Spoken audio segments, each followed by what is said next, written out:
Hi friends, this is Andy Day again. In my series of videos, today we are going to talk about a work-life balance. It's a very commonly heard term in modern day corporates, and people sometimes wonder, hey, how to keep an exact balance between working style and your lifestyle and your family. Now, let's look at some of the facts before we go into this discussion. The world population stands right now at 7.4 billion, out of which China is 1.4 billion, India is 1.3 billion, United States is 324 millions. So basically, give or take, among these three countries, we hold almost half of the global population. Now, in terms of happiness, when you study all the publications, you'll find that what are their rankings in terms of happiness in the country. USA stands at number 10, India stands at 118, and China stands at 83rd among the 157 countries sampled out of the total of 195 that exist in the world. So basically, that kind of is very data is very intriguing and makes me think about, okay, what are the happier countries then? Among the top three or four, there is Norway, which has a population of 5 million, unemployment rate of only 4.1%. Then Denmark, 5.7 million population, unemployment rate 4.2%. Switzerland, 8.4 million population, unemployment rate 3.6%. Basically, everybody under 5%. Then Australia, 23 million population, unemployment rate 5.9%, a little over 5, almost close to 6. But does it really is there any correlation between unemployment rate and happiness? Let's look at our top three as we discussed in terms of population. China, unemployment rate is only 4%.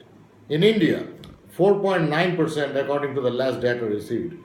USA, 4.7% as of February 2017. UK, 4.7% as of February 2017. Canada, 6.6% as of January 2017. So basically, I was trying to see whether employment has anything to do with it. It's not convincing that you are unemployed. Unemployed means you are unhappy. Well, one thing is gone now. Now let's look at when we talk about balancing. Why do we need work-life balance? In a given day, there are 24 hours. 8 hours gone with your sleep and taking a bath and other things. Remaining 16 hours, ideally it will be 8 hours of work and 8 hours of family time. That's not happening. There is always an overlap. And this is exactly what is creating this question and the challenge and bringing up the term work-life balance.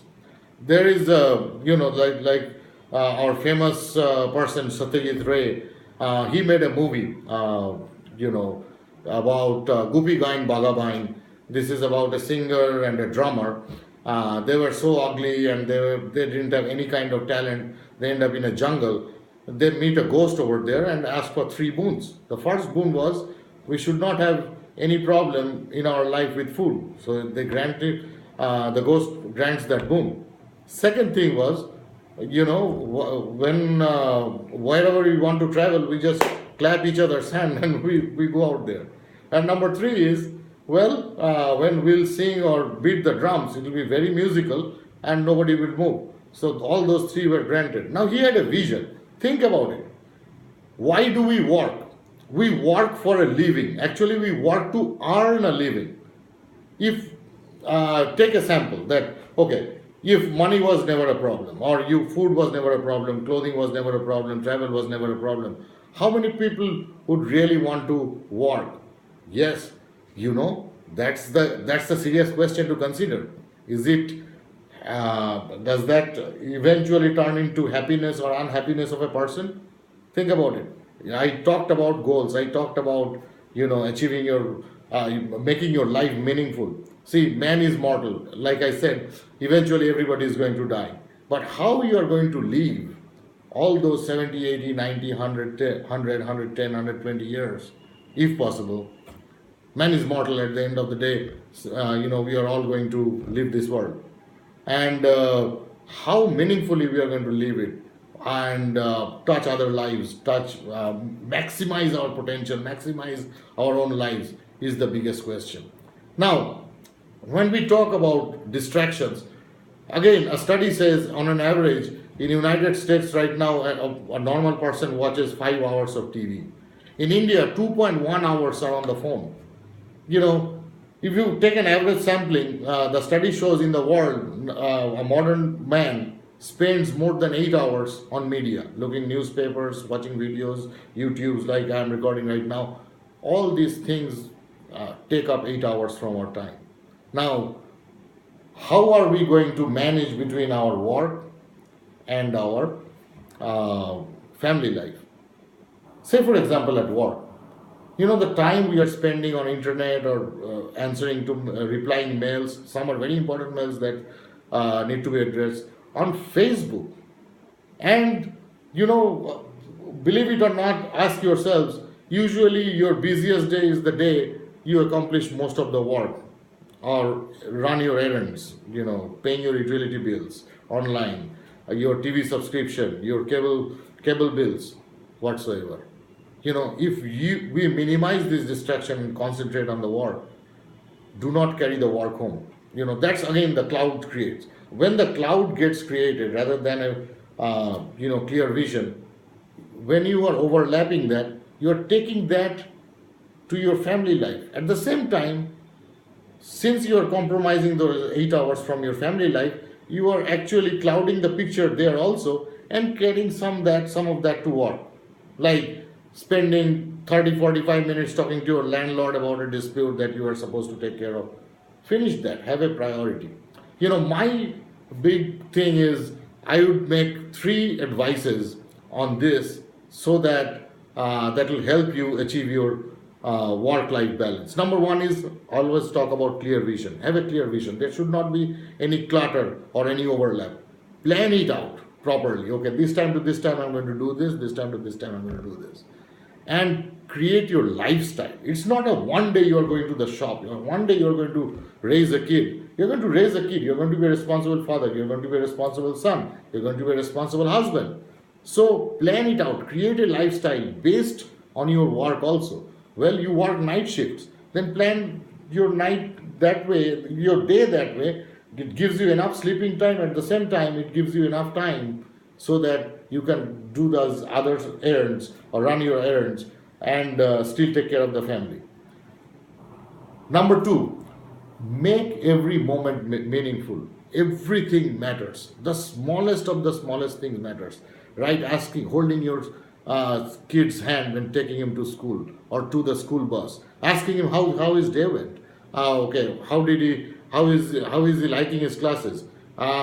Is he enjoying the sports? All these small things do matter. Attend the parties, attend the ceremonies. They are not going to last forever.